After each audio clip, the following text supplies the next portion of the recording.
Hello and welcome back to this week's episode of the CI Sports Zone. Thank you everyone for joining us on the WMBD Plus app, CIProud.com, YouTube, wherever you're watching. Joining with me today, my co-host, Thomas Garverick, who spent a very busy Friday and Saturday getting us a lot of the footage and stuff you're going to see. So a big shout out to him. Oh, you're too kind. And then also joining us is Jonathan Michael of Clutch Sports Media. And as always, well, not always, but we do really enjoy when he does show up, Patrick. When I actually do my job. Yeah. Yeah. Well, Which I did not do this weekend. I'll put in a disclaimer here at the start of this segment. All this footage I am seeing for the first time because I was out of state this weekend, standing by my brother's side as he got married in North Carolina in the Blue Ridge Mountains. It was gorgeous. It was awesome. So I literally checked out. I saw final scores. I saw who won and lost. I didn't watch any highlights. I checked out completely until I finally got back. Our group chat was pretty active. Yeah, I woke up to 70 texts. It was pretty active over the weekend with scores and stuff like that. But yeah, I mean, things happen in life, right? People get married, and it's important that you're there. And we've got a great team here that stepped up to make it happen. But to Christopher's point, I was a very busy man this weekend. Before we talk all about high school football, just want to give a quick shout out to the Eureka boys team for winning state cross country. Congratulations to them. What a run for them. And then a big congratulations to the Washington boys soccer team, who was the state runner-up. So they lost a heartbreaker in PKs. I got to cover them on Friday in the state semis. But, man, it is so cool, guys, to see so much area success for not just football, but other sports as well. So just wanted to give them their flowers before we dive deep into high school football here. We mostly talk about football, but that we are keeping our eyes out on other things, and we love to shine the light on the other sports that are also doing great things. So. Yeah, because once football ends, Christopher, our bosses, the higher ups, have said they want this podcast to continue. So we're going to be talking. So apparently I've done something right. I was going to say, girls' high school basketball games start next Monday, guys. Crazy. Get ready. Practices have already started for girls, and boys' practices start today, I think. So. They do. Crazy. They do indeed. All right. We got a lot of round 2 football to talk about because we saw a lot of good football. And I just want to say this. We all talked about this last week on the podcast. We said that an upset would happen, and it did. Tri-Valley, a 9 seed, getting it done. It was awesome. It was great. I was at that game. We're going to talk more about that in a bit, but I'm really excited that Tri-Valley is moving on. So well, and before we get rolling here with those, there were some quite crazy second-round matchups. We saw some really crazy endings to some of the games. Big wins from people starting off with in 6A with our Dunlap versus Crete Monee, which was I did get the pleasure of tuning in and paying attention to that score a little bit, and it was just a good game by the Eagles, and this was one of the few games that we actually did not get to. So unfortunately, we do not have footage of the Eagles and their big victory. But man, what a win for Dunlap! And now JM, they're hosting. Yeah, they are. A chance to get to state. They are, and Dunlap could, they can thank their lucky stars that Burbank St. Lawrence upset Bradley Bourbonnais, because if Bradley Bourbonnais won, then Dunlap would have been on the road this week. But no, I watched that game on Friday night. Burbank St. Lawrence won and pulled off a little bit of an upset win. So yeah, Dunlap's at home on Saturday afternoon. It's going to be a great game and everything. But man, Jaden Schmick for Dunlap had all 4 of Dunlap's touchdowns in that game. He's just been a phenomenal running back for them. And again, it's not just him. They also got Blake Dietz and Joey Joseph and Tyra, quarterback, can run the ball as well. So it really is a true team effort, especially their defense too as well. Crete Monee is a team that put up, I think 73 points in round 1 of the playoffs. Dunlap held them to 21, which isn't nothing by any means, but it's a heck of a lot less than 73. Yeah. So major props to the Eagles. This is, I think, definitely probably the best team that they've had in since that state runner-up team back in I think 2017, I believe. I'm glad Schmick lived up to me comparing him to Jeremiah Love last week on this podcast and following it up with 4 touchdowns. Heck yeah. Ooh. Thank you, Schmick. Not making me look like an idiot. And now, Dunlap hosting with a chance to get to state. Gotta feel like they have a pretty good chance of winning that game at home. Yeah, it's, you never know what to expect, when you're facing a Chicago Catholic team. Obviously St. Lawrence is played some good teams this season for sure. Again, I was watching a little bit of their game on Friday. I was also watching Washington soccer game on Friday night too as well. Wow. So I kind of had eyes in two different places. But they played a battle tested schedule. Bradley Bourbonnais, who they just beat, is no pushover. There are no easy games. We can't be saying that Dunlap is gonna. This is a cakewalk. I mean, obviously St. Lawrence is a 10 seed and they're 7-4, but they're going to give Dunlap a good run. I expect that to be a very close game. It should be pretty good. But again, I don't think that Dunlap is dead in the water by any means right here because they're facing a Catholic League team. This is a winnable game too, I think. Man, what a ride for Dunlap. What a ride for Dunlap. And then Yeah. we get to 5A and what was just an all-timer over at Peoria Stadium. Oh my. Just an all-timer. Oh, my goodness gracious. Yeah. Morton, Peoria High, Jim, you guys were broadcasting this on Clutch Sports on YouTube. We were not. You guys were Oh, not. we were not. I thought you were. No, unfortunately, no. We got boxed out.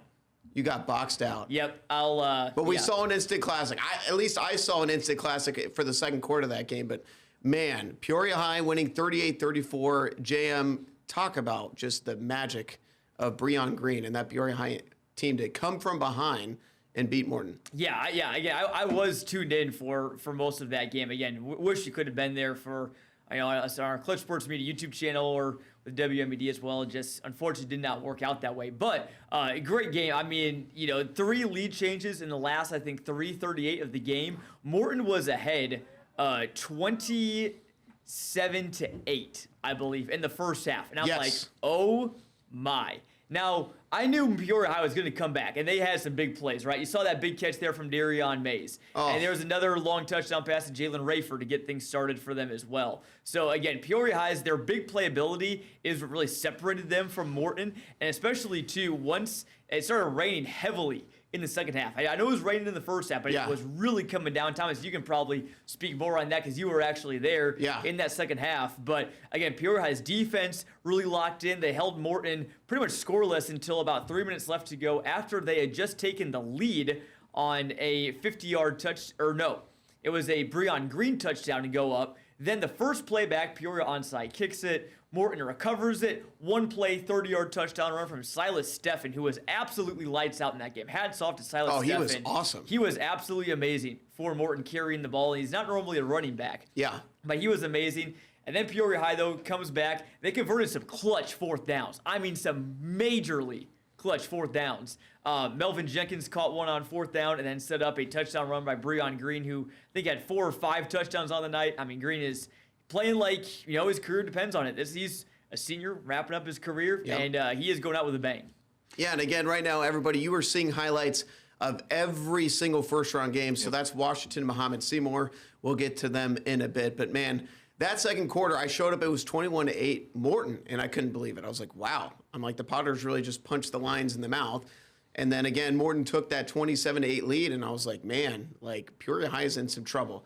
Their sideline was dejected, not happy about, obviously, the defense, and then the offense was struggling, right? But again, just kudos to them in that second half to, make a furious comeback. I was back at the station editing stuff, and, we're following the game. I'm telling Kurt, I'm like, Peoria High just took the lead. Then Morton took the lead. Then Peoria High scores with 30 seconds to go. I mean, just a wild, wild game at Peoria Stadium. It's a heartbreaking loss for Morton, but an unbelievable comeback for Peoria High. And it just goes to show they have the heart of a champion, right? They win the Big 12, at least a share of it.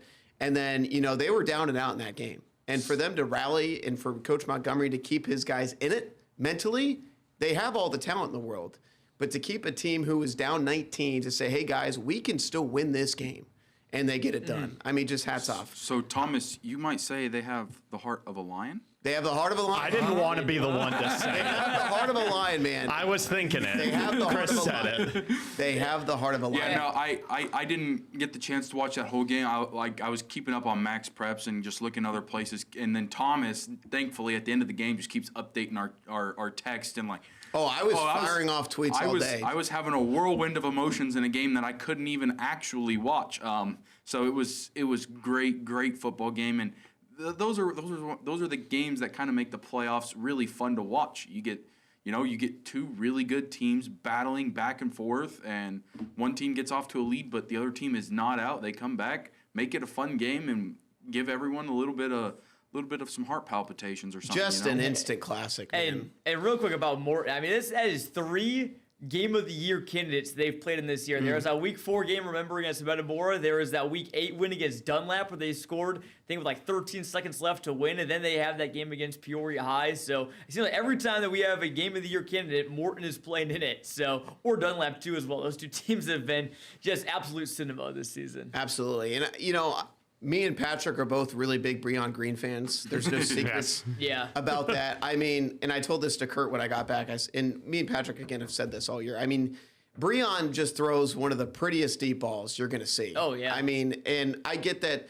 he's maybe a little bit undersized as a quarterback, but I hope that somebody sees that tape and goes, hey, this kid can play at, whatever college level, because I do think he is capable of that, and I believe in him, and he, from the story that Kurt did on him, I mean, he just came in and has just really won over that coaching staff, won over the locker room. He's just a leader who I think would be a great addition to a college locker room. Just a great kid. So I'm rooting for him. He's been the starting quarterback for 2 separate head coaches there with Peoria High. And when you have the playmakers that they have, it's not easy probably holding on to that starting spot because you've got to be able to throw the deep ball along with establishing their running game.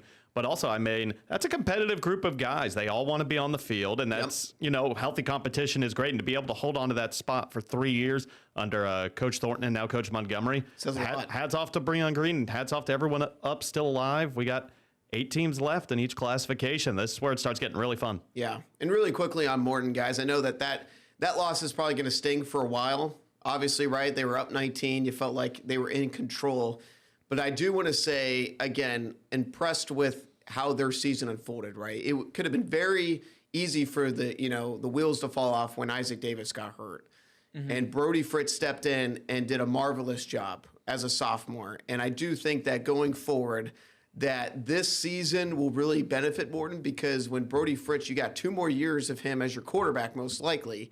The fact that he has played in these high-level playoff games is going to suit them really, really well. And I think depending on how they're able to kind of, replenish, obviously they're going to lose a couple key seniors, but I do think this Morton team is going to be right back in that playoff conversation again next year. And of course, they're going to be one of the best teams in the Middle-Illini. So just want to say that for Morton, really encouraging that Brody Fritz got to play in these big moments for sure. And it's going to be bring up a very interesting decision for Morton next year, because Isaac Davis is only a junior. Obviously, he missed a lot of the year, but he's going to be back. So what's Morton going to do? I mean, it almost seems like Dunlap a few years ago. Remember when they had Johnny Morgan and Max Sutter? Both you had 2 phenomenal quarterbacks. Like, what do you do? So either way, Morton's going to be in good hands. And I think that worked out fine for Max Sutter. Yes, I think it did as well. So maybe we'll see a position change maybe from one of those players, because again, they're both great athletes. You got to get them both on the field. Yeah, that's what I was going to say. Absolutely. Yeah, those are 2 great players right there for Morton. Love it. Well, some more football, guys. We're looking at. We got the 2A classification has been quite good for us this year. As we got 3 teams that will be kind of duking it out. 2 of them, unfortunately, are facing each other. As we got the No. This is not unfortunate. Oh, well, It's unfortunate for whoever loses. This is good for us. it's good for us, but because it would be a lot. generations of Central Illinois families, as Patrick Cunningham said weeks ago, are being fed, Christopher. It would be a lot cooler if it was in the semis. All right. No. This is cinema. It is not. Absolute. It is not unfortunate. You are right. We're going to have some good football, and honestly, that means we are guaranteed one at least Central Illinois team in the semis. And there could be 2 if Tri-Valley wins. Tri-Valley, as they face We'll get on to them, I'm sure. Yeah, that's what we'll go ahead and start there, since you're excited for How about that that? one. We I can could tell, potentially JM. have. We thought that could happen, and now we are 1 game away from Tri-Valley versus another area team for a trip to the championship game.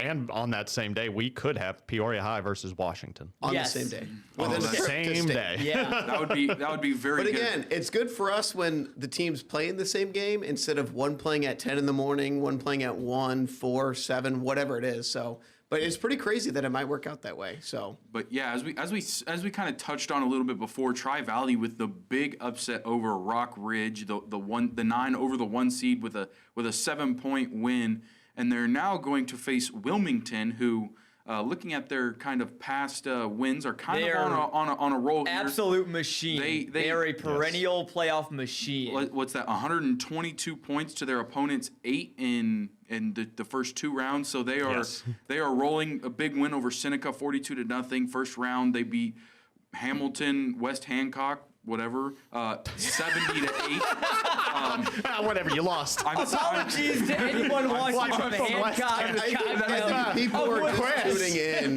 to listen to Chris. You will never be welcomed in West Ham.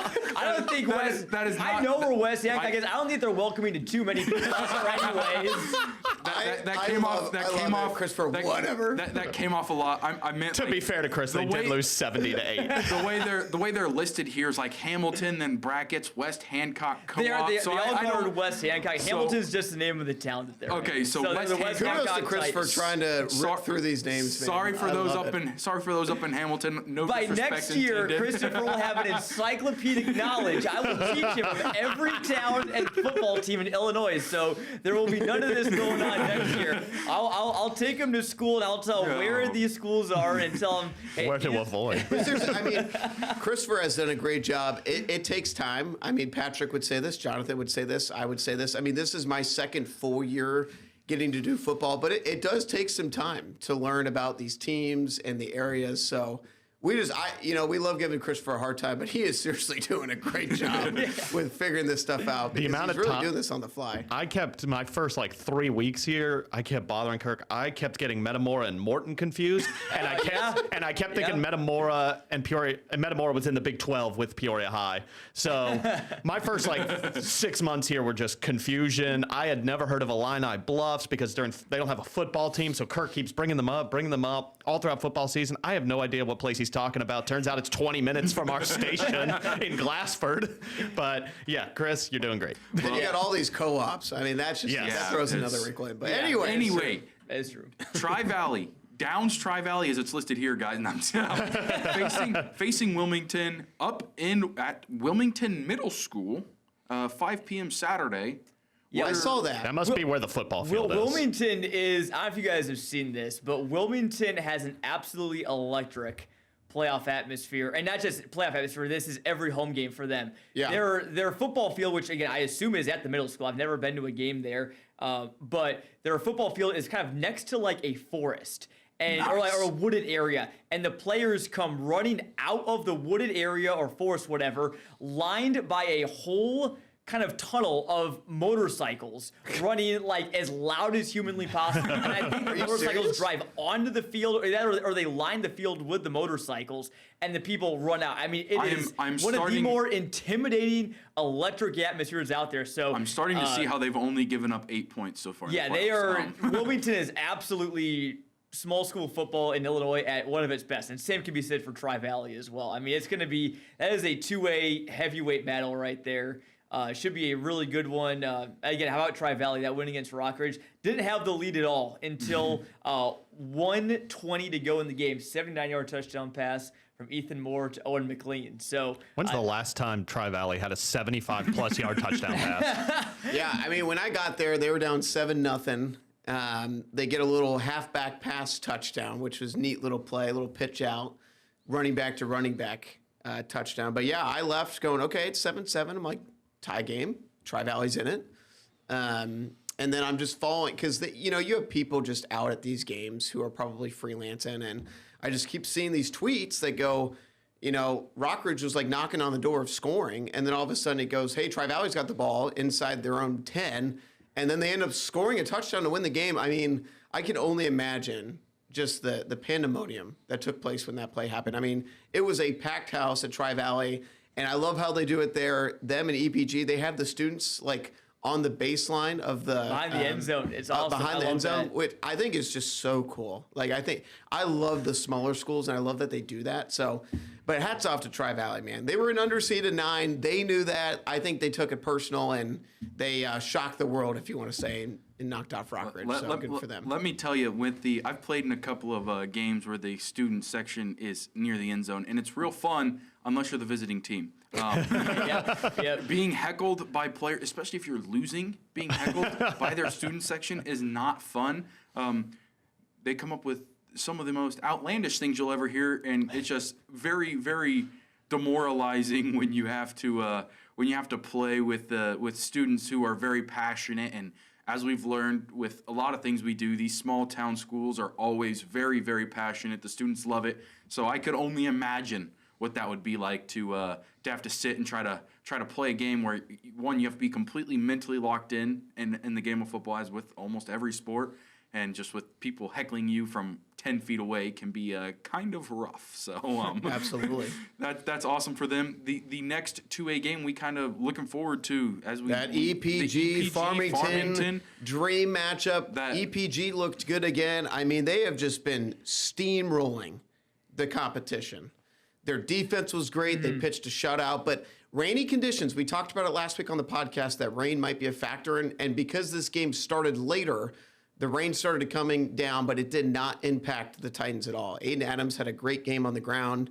Just this EPG team, I know that they were surprising us at the beginning of this year, right?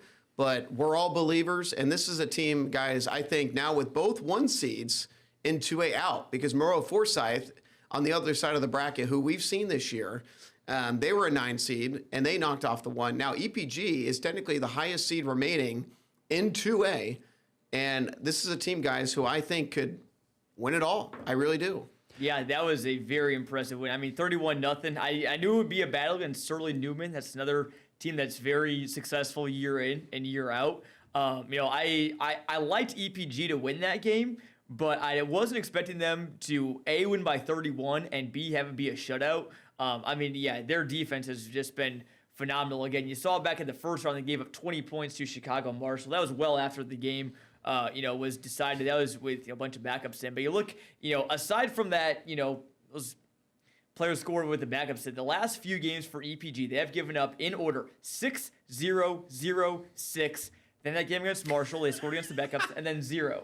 I was just about to do the same thing that Jonathan did, and I held up this phone to prove it. Domination. Because against Chicago Marshall, that one kind of stands out when you read the rest of the list. They're like, man, Chicago Marshall must have really been giving them a 20 tough time. points. No, they weren't. It was 40. It was 40-0 in the first half, or 35-0. And yeah, you take that out and put that in sorry, Chris, to do this to you, but like when the Eagles played the Chiefs in the Super Bowl this year, most people consider 40-6 to be the real score of that game. Sorry, Chris. He's leaving. He's leaving. But, I mean, yeah, you take that out. That was 35-0. Then, yeah, you look back at the last half of the season for them. 6-0-0-6-0-0. Yes. Their offense, the Maxon brothers, have done an incredible job this year.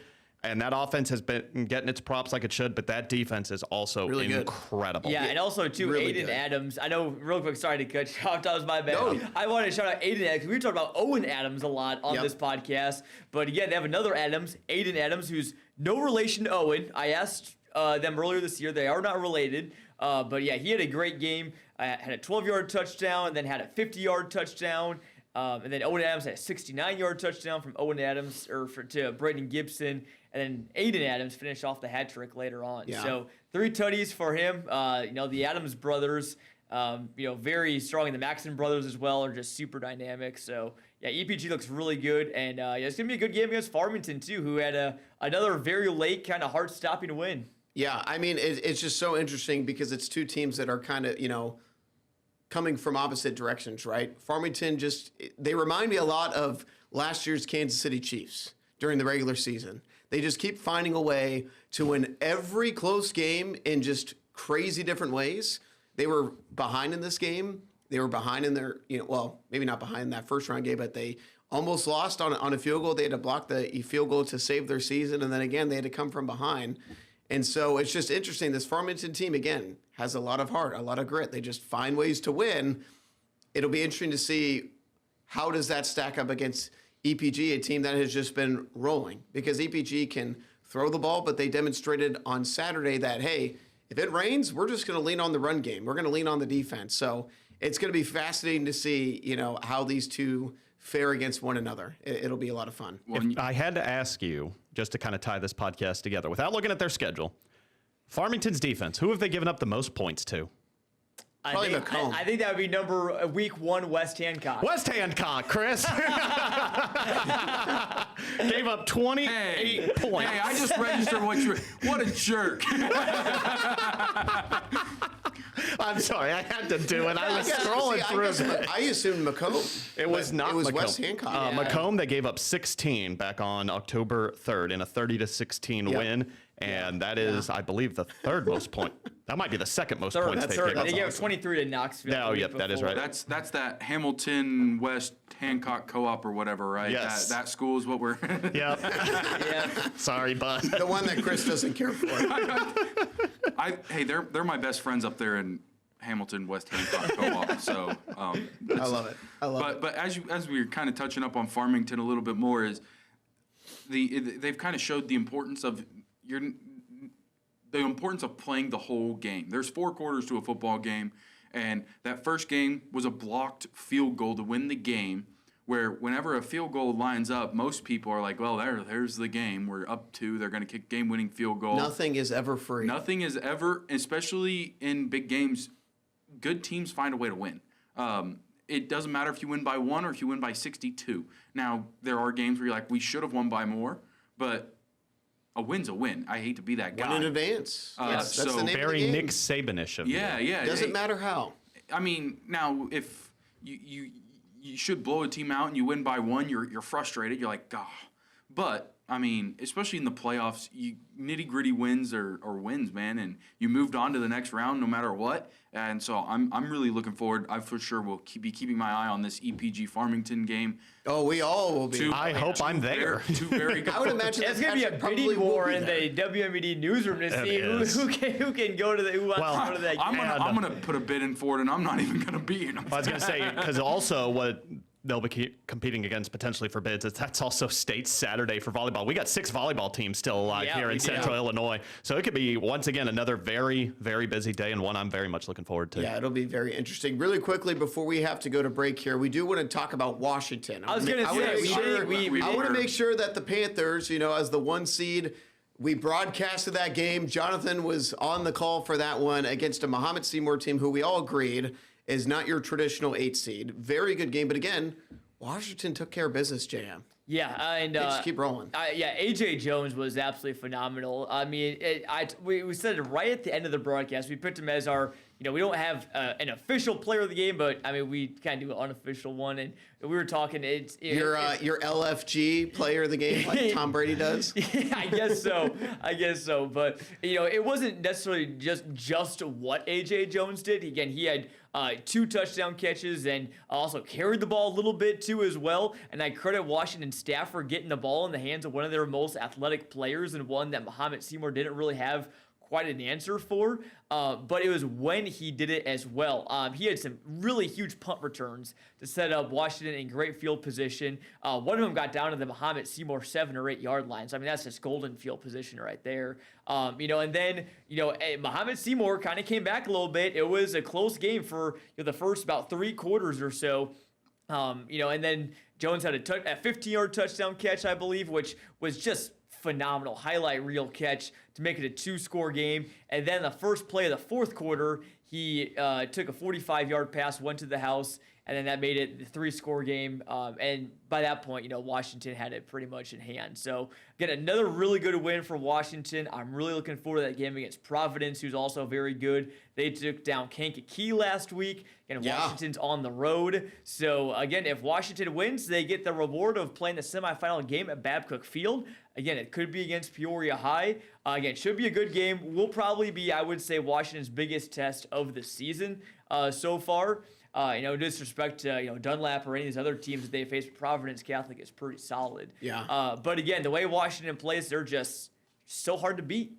Because they don't beat themselves. No. Yeah. It sounds silly in theory, but they don't beat themselves. This is why they've been the class of the Middle Illini for years. They don't beat themselves. Although they almost did on Friday. Now the final score doesn't reflect it, but the second quarter there was a lot of snapping issues. High snaps, low snaps, fumbled snaps.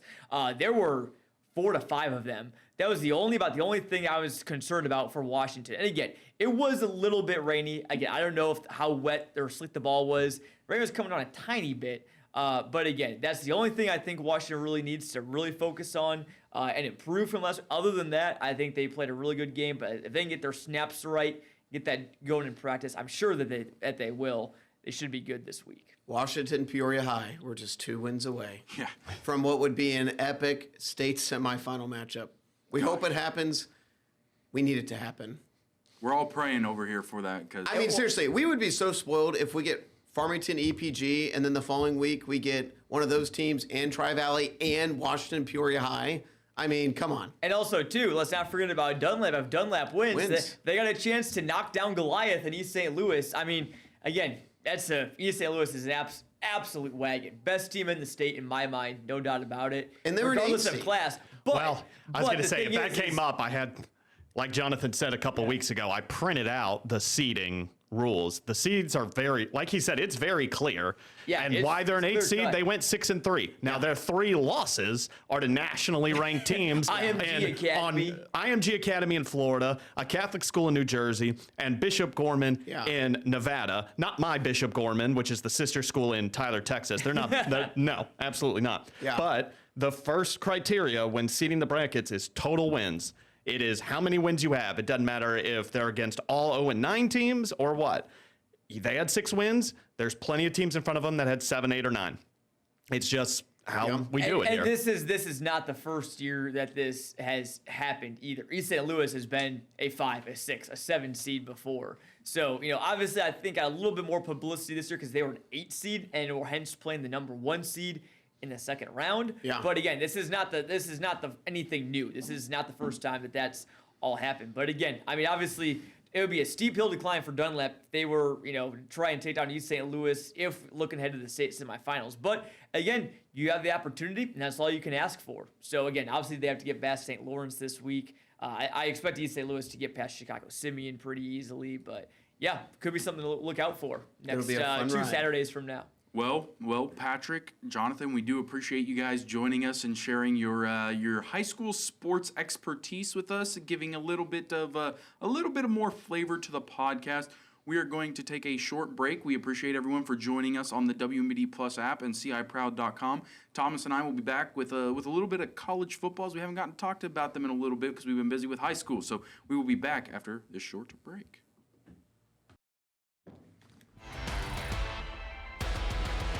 Hello and welcome back to this week's episode of the CI Sports Zone. I am Christopher Huselig. Joining with me, as always, my co-host, Thomas Garvrick. Thomas. Oh, I like that. That was good. Yeah, you like Thanks, that? man. Yeah. Like that intro. You know, it's just how it...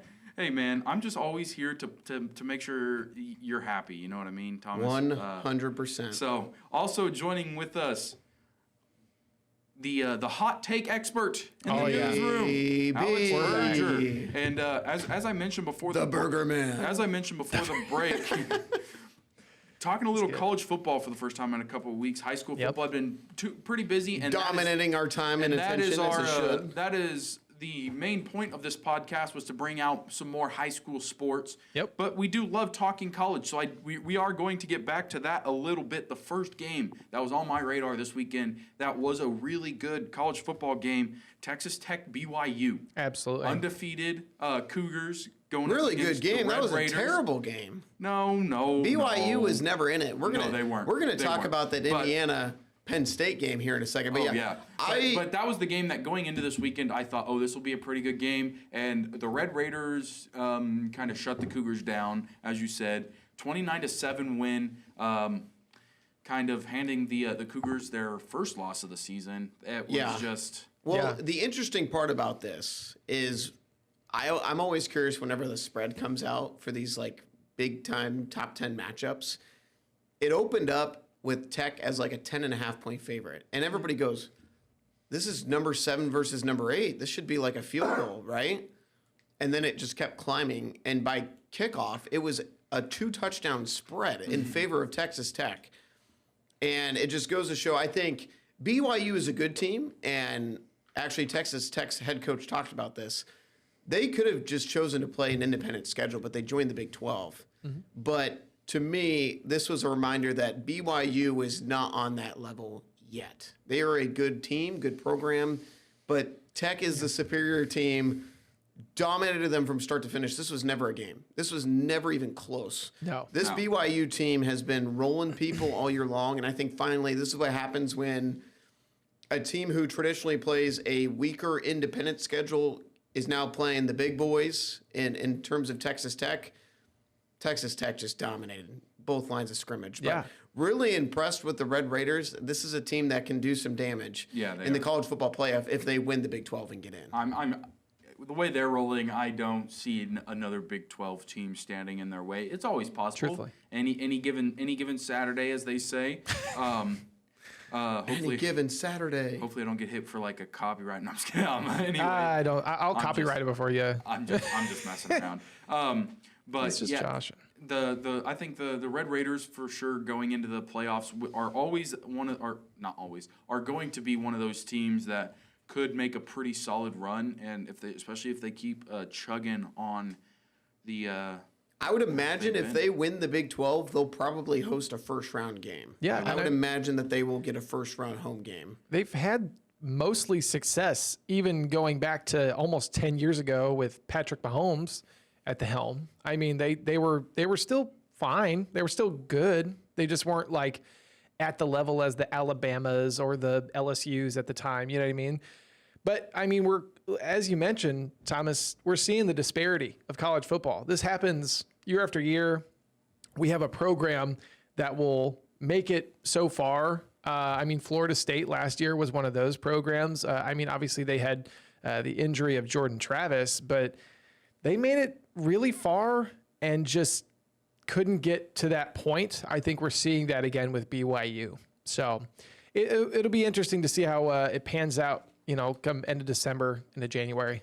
Yeah, and depending on how the Big 12 shakes out, like these two teams might play each other again Yeah, in the Big 12 championship game. it could, because it's matched up right now 8 and 12, so it could very well be that this is our playoff matchup. A game that I don't know how it wasn't on your guys' radar, but Ole Miss Citadel 49. because it's Ole Miss. Lane Kiffin said, let's Alex, schedule the Patsy team. Where is the Citadel? I mean, Exactly. it's in Citadel, New Jersey. it's in South Carolina. I knew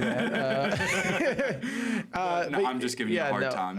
I mean, Yeah, but how about Indiana Penn State? Let's talk about a that's game the that seriously, warrants. yeah. Penn State looked like I told you this in the newsroom before we came in here, Thomas. They looked like a competent football team, and in Indiana, who has been absolutely rolling through some of their opponents, Yeah. kind of reached like a rough spot. And I don't care what anybody says, the touchdown at the end of that game is man. the best football catch I have ever seen in my life. First of all, Whoa. Best football catch ever? I've ever seen, man. It was very focused. Come on now. It was very. Come on. It's So Best you mean ever? Yeah, bro. Okay, hold on a think second. here's- Listen, I'm it all was for good. being prisoner of the moment, but let's not forget the Odell Beckham Jr. catch. If we're talking about football as a whole, He was no. Quarterback's the Odell getting, one-handed quarterback's- grab Quarterback's getting hit, is falls the away, greatest football catch of all time. throws it up to the back of the end zone. A college receiver, not an NFL pro, a college receiver jumps up in the air, catches it, has the knowledge to look down, adjust his foot to get it inbounds. I think you might actually have a little bit of traction because, like, when I think best football catch ever, I do think of Odell. I think of Odell immediately. But I think there was a lot of sensationalizing of that catch to the point to where I think what makes this catch, Christopher and Thomas, so good is the control and focus. While I think Odell's is still truthfully the best catch, I think the complete focus and just thought process in that split second. I mean, he jumped nearly to the goalpost. He basically Yeah. did like a Tony Gonzalez dunk While being pushed out Yes. of bounds by a corner. and got his little tippy toe in and made Gus Johnson almost like faint. Explode.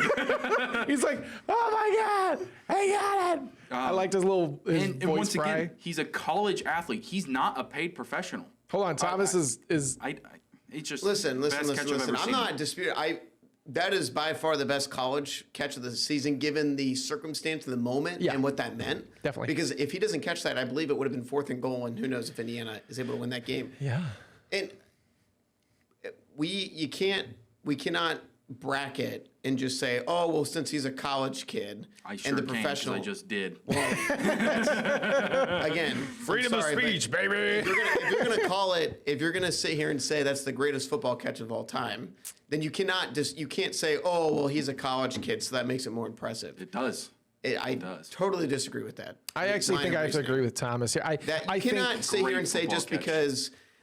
Listen, if Odell did that, then sure, like I'll give it to the college kid.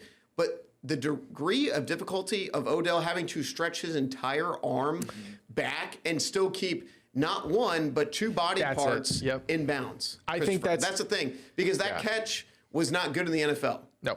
That catch was only good in college.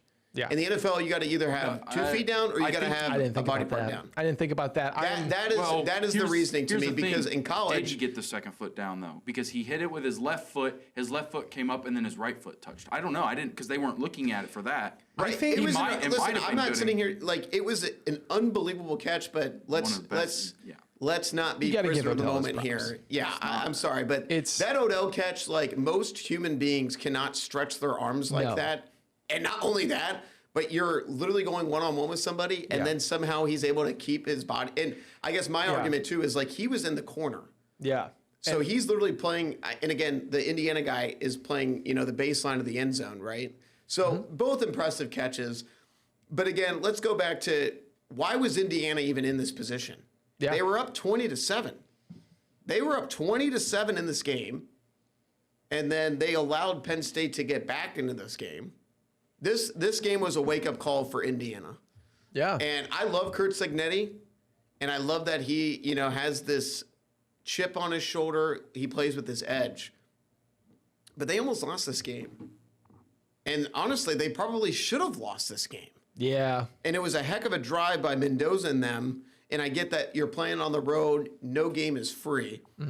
But I think this is a reminder that people were ready to just crown Indiana's the best team in the country. No, they're not. And this is Ohio State bias aside, Indiana is the second best team. But I would even make an argument that I think, and I've said this, I think Texas A&M is better than them. I also think so. I think the West A&M is Coast style better. is a lot better than I think Indiana. A&M is number 2 in the country, in my opinion. I do also think, though, that Indiana can honestly run all over most teams in the college football world. But the thing that Texas Tech has had, and honestly had, like I said, since at least Patrick Mahomes, if not further than that, that's just the main Texas Tech quarterback I followed coming into the draft. But that was always their ability, is to yam the ball like 80 yards down the field, which has just always been their specialty as a program. And I mean, that could say something to the play calling, that could say something to the talent they bring in, but their ability to recruit as well is up there with like Oregon, who I think is the best recruiting program that there is in college football at this very moment, next to like Georgia. Penn You State's don't getting think there too. Ohio State's up there?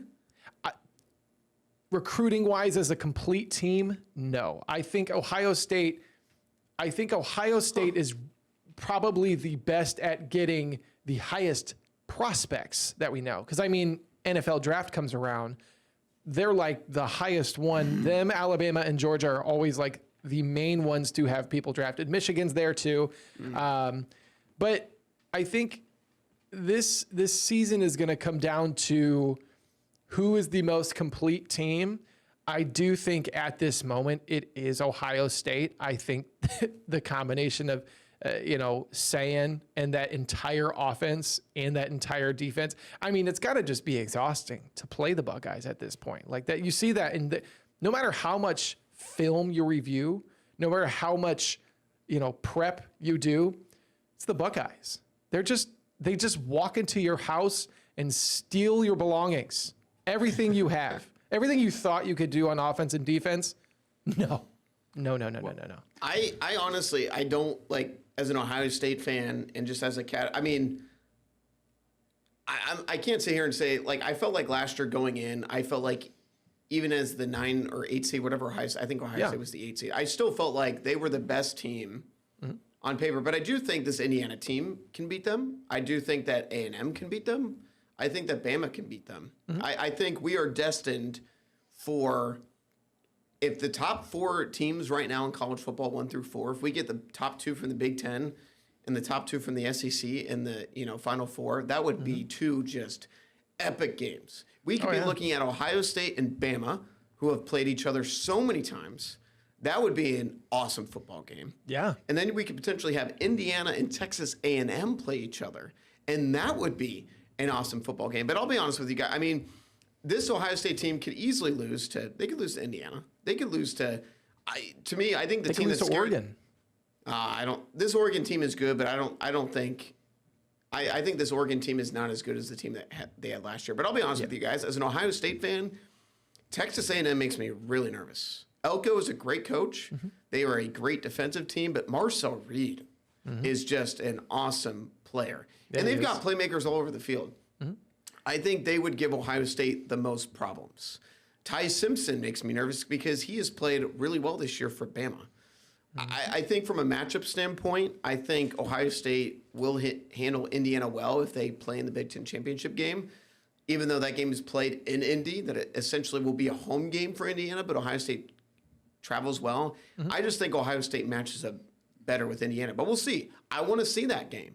I do. I want to see that game, but I'll tell you what, A&M as an Ohio State fan makes me nervous because their athletes are just as good and explosive as Ohio State's.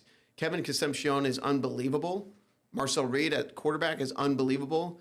Le'Veon Moss, the running back, is unbelievable. So it'll be interesting to see if we get to that point. But to me, there's a clear top 4 and then the rest. Yeah. Well, guys, we got to get to another quick break here before we come back with NFL. We got a little bit to talk about fantasy. It was a very interesting fantasy weekend for every single one of us. So we The will be Tommy back. train is rolling on. We will be back here after a short break.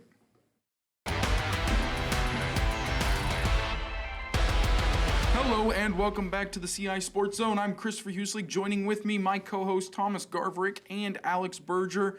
Fellas, interesting week of NFL football. It started off terrible. I'm not even going to spend any time talking about this game. The Broncos Thursday night Raiders game was 10-7. terrible. It was terrible. We're moving on. horrible. We are moving on now because that was awful, hard to watch. Falcons Colts was a lot closer of a game than I fun. expected. With I knew fun that game. was going to be a good game. Good OT football. win there by the Colts. They came Yeah. up big in overtime. How about Jonathan Taylor, man? I mean, goodness. He's just looking like a Now, star. he's having. Remember, he had that amazing season back in 2021 where Yeah. he just carried them, and Not to this level, though. And so I remember after, this season for him has been better. after that game, I was dreading. I'm facing Ben Freeze in fantasy. I thought Jonathan Taylor And he just had put up Jonathan Taylor just put up 49.6 points, and I'm going to lose now. Ben had 3 players at that point that had already played for a combined like 15 points. And like I was like, oh, I'm gonna lose. And then lo and behold, Jahmyr Gibbs says, Yeah. "Give me a second, I got you." Yeah, I have Hold my drink. Yes, Let yes. me go in there. I was trying to- Whatever. trying to hold my figure- adult beverage. hold I'm going hold my in. orange And juice. then Yeah. I was on a 2-game loser there for a while. I went and picked up Alec Pierce, made that big move. I picked up Kayshon Boutte. Yep. I'm He did trying. not play on Sunday though. He did not. He was out for 1 week. I saw our meteorologist Chris Yates dropped him, and I said, "I Give will me take that that. guy. Thank please." you. Yeah. Obviously Thomas and I are if I can get Devontae Smith, which I don't have high hopes for him scoring a ton of points at Right. all. I could Why? hit one because he's He very doesn't hit or get- miss. Yes, He's been good Christopher- recently. Yeah, but He's been Christopher and I better. talked. So here's the Yeah. thing. He's either going to score 30 or he's going to score 6. Yep, There is yep. no real In his in-between. game log. Well, I don't think he's going to do well tonight just because, Monday night, I should say, is just because I'm seeing that it's Well, going to be very cold in Green We Bay. are airing that. We are recording this on Monday. It is now. It's going hard. to Yeah, air we have to Tuesday, wrap our so- minds around that. But We're getting used to it. But you know what's funny, guys? So again, I am the reigning champion, and I'll be honest with you. I was 1-3. I had so many injuries. CeeDee Lamb got hurt. I drafted Rashid Rice. He Yep. was suspended. I drafted Travion Henderson. He hadn't panned out until this week, baby. The breakout was here. Chase Brown has been struggling, but I've weathered the storm. I've now ripped off 6 straight wins. I went from 1-3. I'm going to be 7-3 with Christopher beating Ben and Alex beating Harvey. Yeah. Well, who's the 1 seed, hopefully. barring an insane Josh Jacobs performance, which I'm going to be so honest could with you happen. fellas, if there is one player that I could name that I don't want But to you be have the Romeo remaining Dubes player, playing as well. Dubes, Dobbs, However you say his name. He's going to be a doobie tonight. Romeo Dubes. What he's gonna be good. He's like a consistent 19, 20 point scorer for me. Love having Alex, him he in my. averages 13 a game. I know. You said 19 to 20. Yeah, he has like a consistent 19, 20. He's usually somebody who, actually, speaking of 19, Jawan Johnson, a Alex, surprising tight Romeo end. Dobbs has not scored 19 points since week 4. Are you looking at the right guy? I am not looking at the right guy. That game log for Romeo Dobbs, 16, 9, 13, 10, and then he had 30 points against the Cowboys. Yeah, no, I'm actually looking at Troy Franklin. I'm so sorry, my flex spot. But Romeo Dobbs, he's projected for 12. Josh Jacobs is projected. You don't need him to for go. 18. You just need him. If Jacobs has a big night, you just need Dobbs to. I mean, I just Well, need a so, nice. So for those of you who, Alex is burger. up by 25. 25 points. 25. Which is comfortable. 97.6 to Jacobs would have to 122. score like 3 times tonight. Don't do that. He Don't would do have to that. score. He would have to score 30 to 40 points for But Romeo. if you Dobbs handle to your not- business, I'm 1 game off of getting the man. 1 seed. Now in our league, the top 2 teams get a bye, so I control my own destiny now Yeah. for a bye, which would be big time. But I play Ben next week, which is a huge game between the top 2 scorers in the league. Yeah. And then I play Chris Yates, who unfortunately is having a tough season. Mm-hmm. And then I play Harvey, which if I win out, Right. I get the 1 seed. I can do this. But then I end with Kurt, who Kurt is also having a good season. So I definitely don't have any more easy games on my schedule. So- Cody was a freebie this week. I know He was a that freebie. I know that we've mentioned players that have done well in fantasy. I want to talk about a couple players that I am like really excited about right now. Those two would be Caleb Williams and Drake May. I think that they are. What a season for Drake May and the Pats. Oh my gosh, I'll get to that here in a second. But Caleb Williams, taking it himself, they are calling him Caleb Clutch Williams because he is shown multiple weeks now that he can lead game-winning drives. The Bears defense has got some work to do, but their offense is clicking. I mean, it's doing well. They kind of scored on all 3 factors there. They got that Rome Odunze. It was wide open touchdown, that Caleb touchdown in the end. They also got, Kyle Monungai has been doing really well. On the Patriots side, here's where things get interesting, fellas. I know that the Patriots right now are leading that division. The division They've that got has the best record in the AFC right now. yes, with the Broncos. and that is crazy. What a to me. story. until the Chiefs beat them next week. I don't know, man. I would love to Chiefs beat who? see. The Broncos? Yep. I would Oh, love that's to at home? see. Yeah, give me the Chiefs. Colts, Patriots, Broncos are just such interesting Guys, teams. we're having like a blast from the past. Yeah. These teams, the Patriots, the Yeah. Broncos, the Colts. Now, the Patriots this season only lost to the Colts by 1. I want to give you, so what are the Patriots are what, 8-2 right now? I want to give you guys their remaining schedule. Jets, Bengals. You mean the Broncos lost to the Colts? The Patriots only lost to the Colts by 1 this season. So I'm looking at the Patriots schedule. Oh, that was last year. Alex So- Now, the scrolled back. Broncos did lose to the Colts Correct.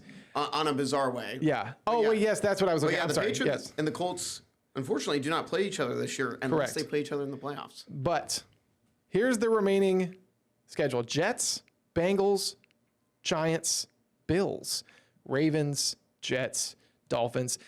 Fellas, there is a real possibility that the Patriots win out. I mean, they probably lose a game or 2. The Bills will put up a fight, but hey, Unless what's they going play on? like they did against the Dolphins. Yeah, what's going on? I mean, the Patriots are a What did I miles told you, more but competent here, offense. I told you guys when Buffalo started losing, I said this team, they are overrated. They're a good team with Josh Allen. Josh Yeah. Allen is Superman. Yeah. But they have holes on that defense. They have a glaring hole on offense without having an alpha receiver, and it's hurting them. New England is better.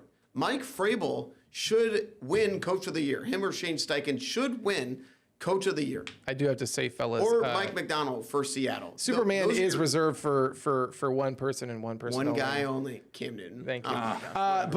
But right now he But is you're Superman. right, Alex. The only game I think New England loses on their schedule the rest of the way is probably at Baltimore. At Baltimore, and they could close still win that game. They Like- could. Baltimore has a pretty bad defense right now, and it's which is very surprising. But this is a really interesting team, and this is a team that really has the potential to be Super Bowl favorites, and that is crazy to me. Well, we are unfortunately running out of time here. I did want to mention real quick. Gotta get our game as picks, we said, too. we already picked. Remember, we picked last week. I was just going to Yeah. remind everyone.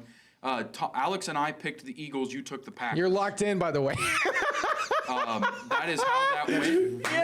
So we will do Pizza, next week's pizza. pick Go, next week. Pack, go. And I will start posting our picks Monday on our Twitter. So thank you guys so much for joining us on the Got like WMBD cheese on Plus this end. app, CI Proud, or YouTube, wherever you're watching. We will be back next week. We will hear yeah. next Tuesday. So Daniel Jones MVP.